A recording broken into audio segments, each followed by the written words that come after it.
Law 40. Despise the free lunch. Judgment. What is offered for free is dangerous. It usually involves either a trick or a hidden obligation. What has worth is worth paying for. By paying your own way, you stay clear of gratitude, guilt, and deceit. It is also often wise to pay the full price. There is no cutting corners with excellence. Be lavish with your money and keep it circulating, for generosity is a sign and a magnet for power. Money and power. In the realm of power, everything must be judged by its cost, and everything has a price. What is offered for free or at bargain rates often comes with a psychological price tag. Complicated feelings of obligation, compromises with quality, the insecurity those compromises bring, on and on. The powerful learn early to protect their most valuable resources, independence and room to maneuver. By paying the full price, they keep themselves free of dangerous entanglements and worries. Being open and flexible with money also teaches the value of strategic generosity, a variation on the old trick of giving when you are about to take. By giving the appropriate gift, you put the recipient under obligation. Generosity softens people up to be deceived. By gaining a reputation for liberality, you win people's admiration while distracting them from your power plays. By strategically spreading your wealth, you charm the other courtiers, creating pleasure and making valuable allies. Look at the masters of power, the Caesars, the Queen Elizabeths, the Michelangelos, the Medicis. Not a miser among them. Even the great con artists spend freely to swindle. Tight purse strings are unattractive. When engaged in seduction, Casanova would give completely, not only of himself, but of his wallet. The powerful understand that money is psychologically charged, and that it is also a vessel of politeness and sociability. They make the human side of money a weapon in their armory. For everyone able to play with money, thousands more are locked in a self-destructive refusal to use money creatively and strategically. These types represent the opposite pole to the powerful, and you must learn to recognize them, either to avoid their poisonous natures or to turn their inflexibility to your advantage. The greedy fish. The greedy fish take the human side out of money. Cold and ruthless, they see only the lifeless balance sheet, viewing others solely as either pawns or obstructions in their pursuit of wealth. They trample on people's sentiments and alienate valuable allies. No one wants to work with the greedy fish, and over the years they end up isolated, which often proves their undoing. The bargain demon. Powerful people judge everything by what it costs, not just in money, but in time, dignity, and peace of mind. And this is exactly what bargain demons cannot do. Wasting valuable time digging for bargains, they worry endlessly about what they could have gotten elsewhere for a little less. On top of that, the bargain item they do buy is often shabby. Perhaps it needs costly repairs, or will have to be replaced twice as fast as a high-quality item. The costs of these pursuits, not always in money, though the price of a bargain is often deceptive, but in time and peace of mind, discourage normal people from undertaking them. But for the bargain demon, the bargain is an end in itself.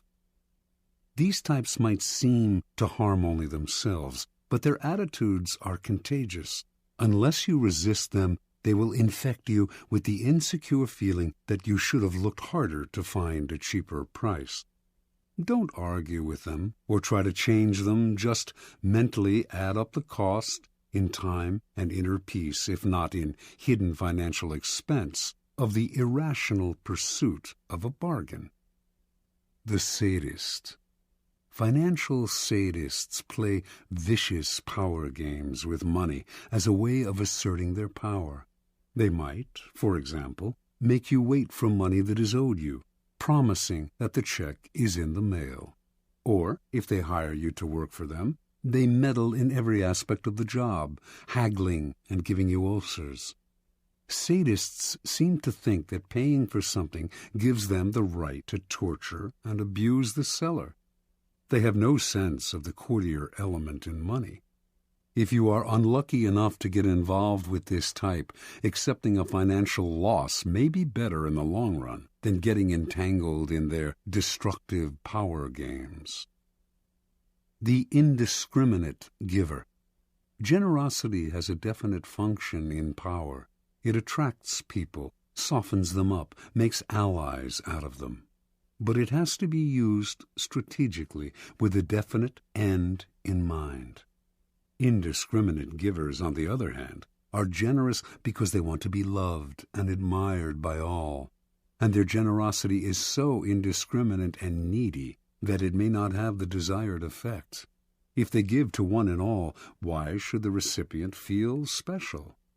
Attractive as it may seem to make an indiscriminate giver your mark, in any involvement with this type, you will often feel burdened by their insatiable emotional needs.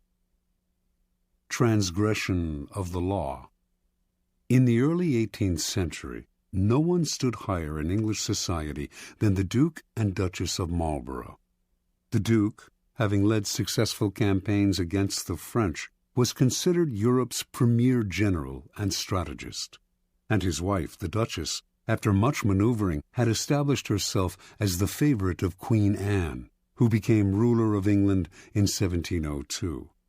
In 1704, the Duke's triumph at the Battle of Blenheim made him the toast of England, and to honor him, the Queen awarded him a large plot of land in the town of Woodstock, and the funds to create a great palace there. Calling his planned home the Palace of Blenheim, the Duke chose as his architect the young John Vanbrugh, a kind of Renaissance man who wrote plays as well as designed buildings. And so construction began in the summer of 1705, with much fanfare and great hopes. Vanbrugh had a dramatist's sense of architecture. His palace was to be a monument to Marlborough's brilliance and power, and was to include artificial lakes, enormous bridges, elaborate gardens, and other fantastical touches. From day one, however, the Duchess could not be pleased. She thought Vanbrugh was wasting money on yet another stands of trees. She wanted the palace finished as soon as possible. The Duchess tortured Vanbrugh and his workmen on every detail. She was consumed with petty matters. Although the government was paying for Blenheim, she counted every penny. Eventually, her grumbling about Blenheim and other things too created an irreparable rift between her and Queen Anne, who, in 1711, dismissed her from the court, ordering her to vacate her apartments at the royal palace.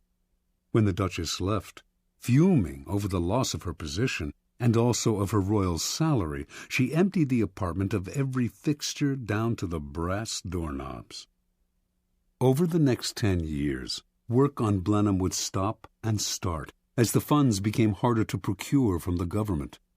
The Duchess thought Vanbrugh was out to ruin her. She quibbled over every carload of stone and bushel of lime, counted every extra yard of iron railing or foot of wainscot, hurling abuse at the wasteful workmen, contractors, and surveyors. Marlborough, old and weary, wanted nothing more than to settle into the palace in his last years. But the project became bogged down in a swamp of litigation. The workmen suing the Duchess for wages, the Duchess suing the architect right back. In the midst of this interminable wrangling, the Duke died. He had never spent a night in his beloved Blenheim. After Marlborough's death, it became clear that he had a vast estate, worth over £2 million, more than enough to pay for finishing the palace. But the Duchess would not relent. she held back Vanbrugh's wages as well as the workmen's, and finally had the architect dismissed. The man who took his place finished Blenheim in a few years, following Vanbrugh's designs to the letter. Vanbrugh died in 1726, locked out of the palace by the Duchess, unable to set foot in his greatest creation. Foreshadowing the Romantic movement, Blenheim had started a whole new trend in architecture, but had given its creator a 20-year nightmare. Interpretation. For the Duchess of Marlborough, money was a way to play sadistic power games. She saw the loss of money as a symbolic loss of power. With Vanbrugh, her contortions went deeper still. He was a great artist, and she envied his power to create, to attain a fame outside her reach. She may not have had his gifts, but she did have the money to torture and abuse him over the pettiest details, to ruin his life. This kind of sadism, however, bears an awful price. It made construction that should have lasted 10 years take 20. It poisoned many a relationship, alienated the Duchess from the court, deeply pained the Duke, who wanted only to live peacefully in Blenheim, created endless lawsuits, and took years off Vanbrugh's life.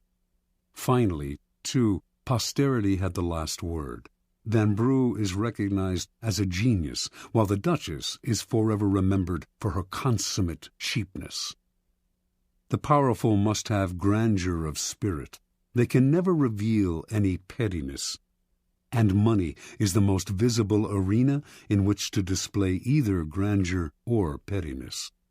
Best spend freely, then, and create a reputation for generosity, which in the end will pay great dividends.